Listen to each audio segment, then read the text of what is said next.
Ya, Assalamualaikum warahmatullahi wabarakatuh.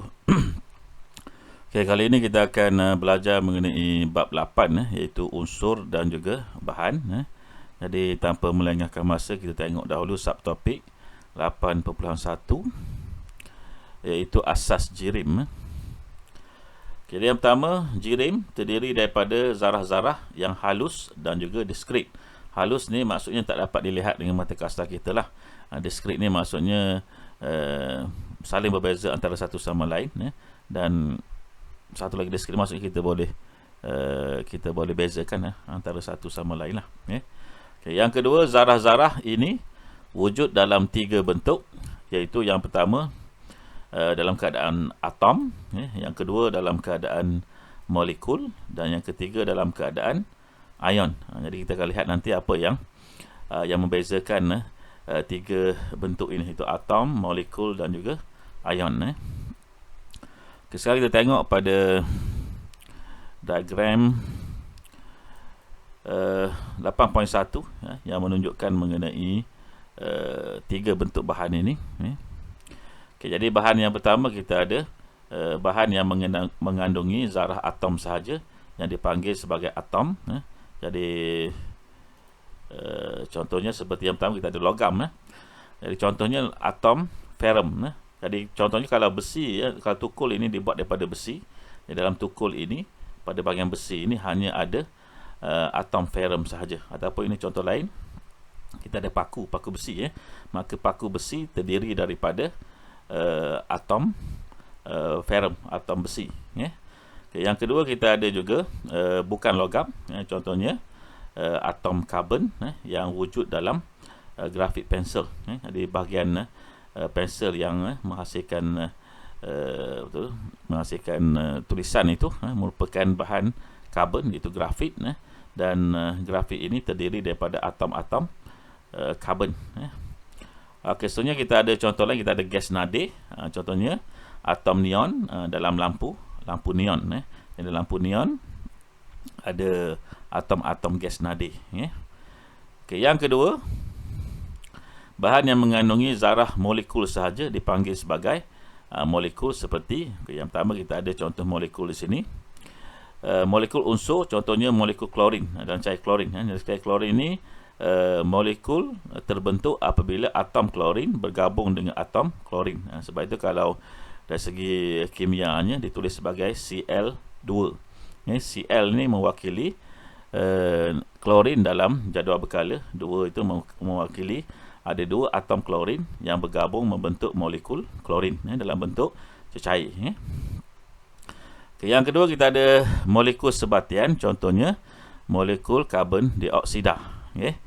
Molekul karbon dioksida. Jadi ini sebatian. Sebatian maksudnya lebih daripada satu unsur lah. Contohnya untuk karbon dioksida, dia ada unsur karbon dan juga unsur oksigen yang bergabung. Jadi 2 unsur bergabung membentuk molekul sebatian. Dinamakan, contohnya ada dalam pemadam api karbon dioksida. Okey, yang ketiga pula, bahan yang mengandungi zarah ion sahaja dipanggil ion, seperti sebatian ion, contohnya ion natrium dalam natrium klorida, itu garam biasa, garam yang diperbuat daripada air laut. Jadi garam biasa ini atau natrium klorida ini adalah gabungan di antara ion natrium dan juga ion klorida, di mana natrium ini dia bercas positif, kemudian klorida ini bercas negatif. Jadi dia saling tarik menarik di antara satu sama lain. Jadi sebab itu dinamakan sebagai ion. Jadi ion ni maksudnya bahan yang ada cas. Cas sama ada cas positif ataupun cas negatif. Seterusnya kita sambung lagi bahan atom, bahan molekul dan bahan ion. Yang pertama kita bincangkan mengenai bahan atom. Jadi bahan atom terdiri daripada zarah atom yang merupakan zarah terkecil, paling asas bagi sesuatu unsur.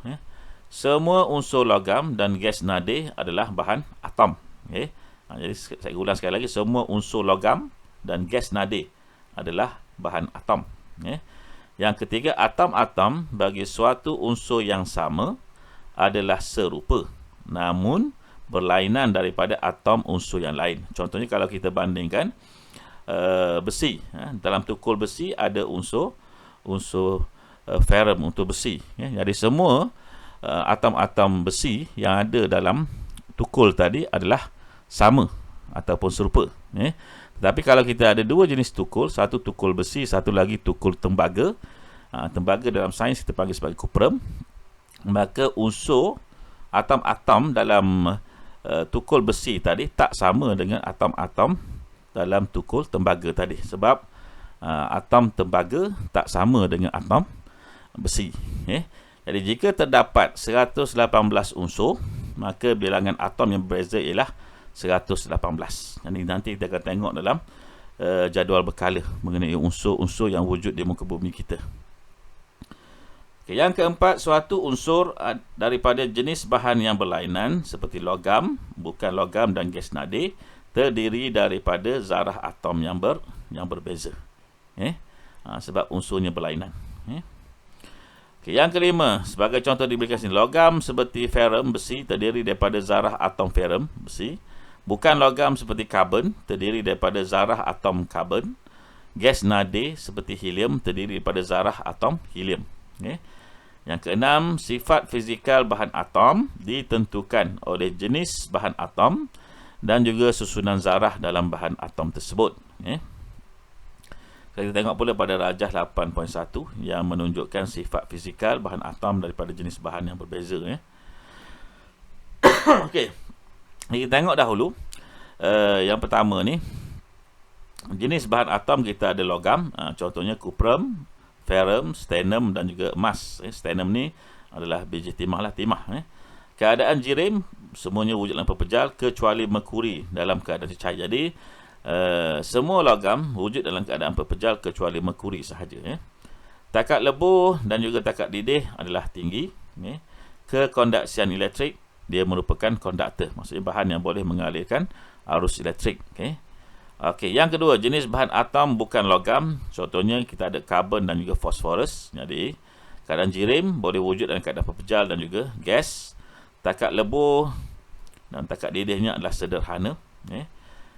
Dan kekondaksian haba penebat kecuali untuk karbon dan grafit. Jadi grafit atau grafit ini ataupun karbon, dia boleh mengalirkan arus elektrik. Yang lain tak boleh mengalirkan arus elektrik. Okey, jenis bahan atom seterusnya kita ada gas nadir, contohnya helium, neon, argon. Keadaan jirim dalam keadaan gas, takat lebur, takat didih adalah rendah. Kekondaksian elektrik, dia merupakan penebat, maksudnya tak boleh mengalirkan arus elektrik. Sekarang kita tengok perbandingan pada nombor 8 ni, rajah 8.3 yang menunjukkan susunan zarah bagi berlian dan grafit terdiri daripada atom karbon yang mempunyai sifat fizikal yang berlainan.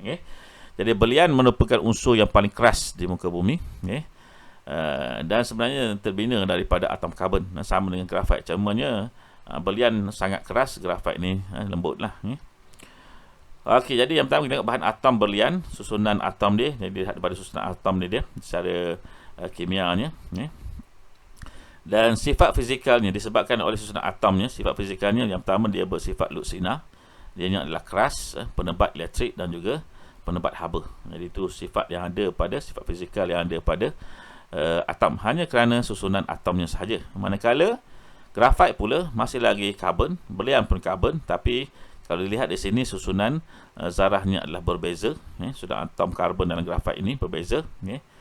Jadi ini menyebabkan sifat fizikal dia bersifat legap, lembut, konduktor elektrik dan juga konduktor haba. Okey, yang ke-9, sifat kimia bahan atom pula adalah sifat seperti sifat kimia zarah atom tersebut.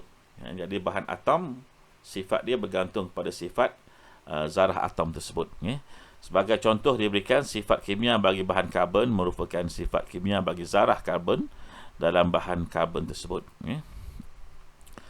Okey, seterusnya bahan molekul. Jadi bahan molekul terdiri daripada zarah molekul, iaitu gabungan dua atau lebih atom secara kimia, sama ada atom yang sama atau berbeza. Jadi bila berlaku pergabungan antara dua atau lebih atom secara kimia, maka dia akan membentuk bahan dinamakan sebagai bahan molekul. Jadi semua bahan bukan logam kecuali gas nadir terdiri daripada bahan molekul. Kita dapat dua jenis bahan molekul seperti berikut. Yang pertama, molekul unsur yang terdiri daripada gabungan dua atau lebih atom daripada unsur yang sama. Contohnya ini, kita ada unsur nitrogen. Dan nitrogen bergabung dengan nitrogen untuk membentuk gas nitrogen. Jadi ini kita akan tulis dalam bentuk kimia N2. N2 maksudnya ini merupakan gas nitrogen. Dua atom nitrogen bergabung membentuk gas nitrogen. Manakala di sini pula kita ada molekul oksigen, di mana dua atom oksigen bergabung. Jadi ini molekul unsur menghasilkan gas oksigen O2. Jadi ini sebabnya dia ada bergabung dua ni, maka kita tulis sebagai O2. Okey, B, kita ada molekul sebatian yang terdiri daripada gabungan dua atau lebih atom daripada unsur-unsur yang berbeza. Okey. Contoh yang pertama, kita ada amonia, hasil gabungan daripada dua unsur iaitu nitrogen dan juga hidrogen. Jadi satu atom nitrogen bergabung dengan tiga atom hidrogen. Jadi kita tulis sebagai NH3. Yang ini pula adalah air yang biasa kita jumpa kita. Ini sangat penting bagi kita. Gabungan daripada dua unsur, iaitu unsur oksigen dan juga unsur hidrogen. Jadi bila mereka bergabung, mereka membentuk molekul sebatian. Kita tulis sebagai OH2O. Satu H2O maksudnya dua hidrogen dan satu oksigen. Jadi secara amnya, sifat fizikal bahan molekul adalah seperti berikut. Yang pertama, wujud dalam tiga keadaan jirim, iaitu pepejal, cecair dan juga gas. Yang kedua, tidak mengkondaksikan arus elektrik. Sebenarnya apa yang berlaku bila mereka bergabung, mereka dalam keadaan stabil, jadi mereka tidak ada cas. Jadi bila mereka tak ada cas, mereka tidak boleh mengalirkan arus elektrik. Yang kedua, yang ketiga, mempunyai takat lebur dan takat didih yang rendah. Yang kelima, sifat fizikal dan sifat kimia bagi bahan molekul yang terdiri daripada gabungan dua atau lebih atom daripada unsur yang sama adalah seperti sifat fizikal dan kimia unsur itu. Yang keenam, contohnya sifat fizikal dan kimia bagi bahan molekul oksigen adalah sama seperti sifat fizikal dan sifat kimia bagi unsur oksigen. Ini untuk molekul oksigen kalau dia merupakan molekul unsur. Yang ketujuh, manakala bagi bahan molekul daripada unsur berbeza, sifat fizikal dan sifat kimia bahan ini tidak sama seperti sifat fizikal dan sifat kimia unsur bahan tersebut. Jadi ini pergabungan bila dia melibatkan molekul daripada unsur yang berlainan, molekul sebatian. Okey, yang ke-8. Contohnya sifat fizikal dan sifat kimia bagi bahan molekul karbon dioksida adalah berbeza daripada sifat fizikal dan sifat kimia bagi karbon dan juga oksigen. Contohnya kalau kita ambil lah oksigen, secara individu dia membantu dalam proses pembakaran, manakala karbon dioksida pula dia tidak membantu proses pembakaran, malahan digunakan sebagai alat pemadam api, bahan pemadam api.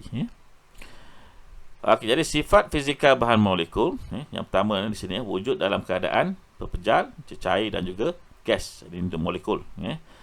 Manakala untuk yang kedua pula, bahan sifat fizikal dia tidak mengkondaksikan elektrik. Semua bahan molekul tidak boleh mengkondaksikan arus elektrik kerana mereka tidak ada cas. Mereka dalam keadaan kalau tidak ada cas, mereka neutral lah. Mereka neutral lah. Okay. Yang ketiga, takat lebur dan takat didihnya adalah rendah untuk bahan molekul kerana daya ikatan antara bahan ini tidaklah sekuat daya ikatan dalam atom dan juga daya ikatan dalam bahan ion yang kita lihat nantilah. Okey, selanjutnya kita tengok pula bahan ion. Ion yang bercas positif terhasil apabila atom kehilangan elektron, manakala ion yang bercas negatif terhasil apabila atom menerima elektron. Okey, jadi kita tahu elektron dia bercas negatif, manakala proton pula dia bercas positif.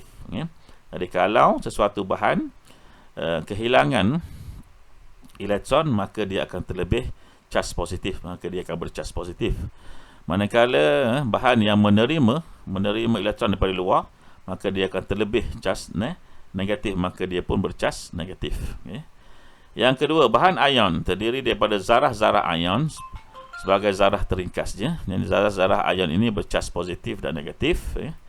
Yang ketiga, sebagai contoh, natrium klorida merupakan contoh bahan ion yang terdiri daripada gabungan ion natrium yang bercas positif dan ion klorida yang bercas negatif. Yang keempat, dalam keadaan pepejal, ion positif dan ion negatif dalam bahan ion diikat bersama oleh ikatan ionik yang kuat. Dia kata berajar 8.6. Oleh itu, bahan ion mempunyai takat lebur dan takat didih yang tinggi. Takat lebur dan takat didih ini bergantung kepada ikatan yang berlaku di antara unsur lah, di antara atom dan bahan dan sebagainya. Yang kelima, dalam keadaan leburan atau larutan aqueous, ion positif dan ion negatif dalam bahan ion bergerak bebas. Oleh itu, bahan ion dalam keadaan leburan atau larutan aqueous dapat mengkonduksikan arus elektrik. Sebagai contoh, pengaliran arus elektrik melalui bahan ion seperti natrium klorida. Dalam larutan aqueous menghasilkan gas klorin dan juga gas hidrogen. Contoh di sinilah diberikan di sini. Jadi ini menunjukkan susunan zarah natrium klorida dalam keadaan pepejal dan larutan aqueous ataupun keadaan leburan. Inilah keadaan pepejal natrium klorida. Garam, hablo-hablo garam yang kita gunakan untuk masak tu, inilah keadaan susunan zarah dia, diikat oleh ikatan ionik di antara satu unsur nitrogen dan juga unsur klorin yang ada. Manakala untuk dalam keadaan aqueous atau leburan, mereka bebas bergerak, maka ini yang boleh menyebabkan mereka dapat mengalirkan arus elektrik kerana natrium dan juga klorin ini mempunyai cas positif dan negatif, yang boleh menyebabkan pengaliran arus elektrik. Sekarang kita tengok perbandingan sifat fizikal bahan atom, bahan molekul dan bahan ion. Kita tengok pada rajah 8.2. Okey, untuk sifat fizikal, contoh dulu kita tengok untuk bahan atom kita ada natrium, kuprum, kalsium, ferrum dan aluminium, semuanya daripada logam. Manakala bahan molekul pula kita ada karbon dioksida, gas, oksigen, gas, klorin, cecair, nitrogen gas. Jadi ini menunjukkan bahan molekul, bahan yang di mana dua atau lebih unsur bergabung. Manakala ini kita ada pula bahan ion, kita ada natrium klorida, kuprum oksida dan juga zinc oksida. Jadi ini bahan ion, bahan ion. Sebab kalau tengok sini untuk bahan ion ni ada dua patah perkataan dalam namanya lah. Jadi ini antara kaedah untuk kita gunakan, yang boleh kita gunakan untuk mengenal pasti ianya bahan ion atau tidak. Jadi bahan ion biasanya namanya ada dua patah perkataan. Di bahagian depannya adalah logam, di belakangnya adalah bukan logam. Sama kes ini, kuprum oksida, kuprum logam, oksida bukan logam, zinc logam, oksida bukan logam. Okay, jadi yang pertama kita tengok sifat fizikalnya, keadaan fizikal pada suhu bilik. Jadi suhu bilik 27 darjah Celsius. Jadi bahan atom kita ada pepejal kecuali merkuri sahaja. Merkuri sahaja, logam yang dalam keadaan cecair, maka itu bahan atom. Kemudian untuk bahan molekul kita ada gas, cecair dan juga pepejal. Jadi boleh wujud dalam tiga keadaan untuk bahan molekul. Manakala dalam bahan ion pula wujud dalam keadaan pepejal ataupun hablo. Okey, seterusnya sifat fizikal susunan zarah-zarah untuk bahan atom sangat rapat. Kalau dari segi teorinya mengatakan zarah untuk atom ini bergetar pada tempatnya sahaja dengan pepejal. Okey, jadi seterusnya untuk bahan molekul, pepejal sangat rapat, cecair kurang rapat, gas dia berjauhan lah. Dan bahan ion sangat rapat sebab dia ada ikatan ionik di antara unsur-unsur dia. Okey, yang ke tiga, dari segi daya tarikan antara zarah-zarah untuk atom sangat kuat, dia ada ikatan logam. Bahan molekul lemah, daya ikatannya dinamakan sebagai daya van der Waals. Manakala untuk bahan ion sangat kuat, ikatan ionik ataupun ikatan elektrostatik. Okay, yang seterusnya dari segi takat lebur dan takat didih untuk bahan atom sangat tinggi. Untuk bahan molekul rendah bagi molekul ringkas, tinggi bagi makro molekul. Ini bergantung kepada saiz molekul lah. Kalau molekul itu besar, saiznya panjang, lantainya panjang, maka takat didihnya lebih tinggi lah berbanding dengan molekul yang mempunyai molekul yang ringkas. Manakala untuk bahan ion, takat lebur, takat didihnya adalah tinggi disebabkan oleh ikatan elektrostatik tadi. Okey, dari segi keterlarutan, untuk atom tidak larut dalam air atau pelarut organik. Untuk molekul, tidak larut dalam air tetapi larut dalam pelarut organik. Pelarut organik maksudnya pelarut yang ada unsur karbon dan juga datang daripada benda hidup lah. Manakala untuk bahan ion, larut dalam air tetapi tidak larut dalam pelarut organik. Dan yang parameter terakhir yang dibandingkan adalah kekondaksian elektrik. Untuk bahan atom, konduktor dalam keadaan pepejal atau cecair. Untuk molekul, dirinya penebat, maksudnya tak boleh mengalirkan arus elektrik dalam mana-mana keadaan jirim, sama ada pepejal, cecair ataupun gas. Manakala untuk bahan ion, konduktor dalam keadaan leburan atau dalam aqueous sahaja. Maksudnya untuk bahan ion tidak boleh mengalirkan arus elektrik dalam keadaan pepejal ataupun dalam keadaan gas. Okey, praktis 8.1 untuk menguji kefahaman, menguji ingatan kamu terhadap apa yang telah pun kita belajar. Ada beberapa soalan di sini. Yang pertama, apakah maksud bahan? Yang kedua, A, namakan 3 jenis bahan. B, namakan jenis bahan bagi yang berikut. Kita ada ais kering, kita ada karat, kita ada berlian. Dan yang ketiga, rajah 1 menunjukkan 2 jenis bahan atom. Kita ada berlian, kita ada grafit. Nyatakan satu persamaan dan satu perbezaan antara bahan atom A dan bahan atom B. Yang keempat, namakan satu persamaan dan satu perbezaan antara gas oksigen dengan gas karbon dioksida. Yang kelima, nyatakan satu perbezaan sifat fizikal bagi bahan ion dalam keadaan pepejal dan leburan. Dan yang keenam, namakan 2 jenis bahan dalam badan manusia dan berikan satu contoh bagi setiap jenis bahan itu.